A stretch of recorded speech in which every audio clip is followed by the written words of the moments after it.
আমরা তিনজন আপনার প্রধান নির্বাচন কমিশনার সাহেবের সাথে দেখা করে গিয়েছিলাম। দেখা করতে আসছি, আমাদের সামনে যে নির্বাচনের তফসিলের কথা শুনছি, সেই জন্যে আমাদের পার্টি আপনার আগামী নির্বাচনের জন্য প্রস্তুতি নিচ্ছে। তাই আমরা ওনার সাথে আপনার কিছু কথাবার্তা ছিল, সেগুলো বলার জন্য আসছি। আমাদের আলোচনা ফলপ্রসূ হয়েছে।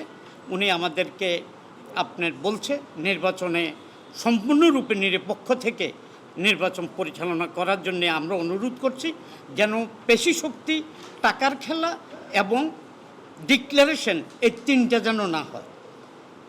মানে ভোট হলো না, ডিক্লারেশন হলো, আর পেশি শক্তি, হুন্ডা গুন্ডা এটা বন্ধ হতে হবে এবং টাকার খেলা বন্ধ হইতে হবে। টাকার খেলা বন্ধ হলে আপনার হুন্ডা গুন্ডা থাকবে না এবং পেশি শক্তিটাও নষ্ট হয়ে যাবে।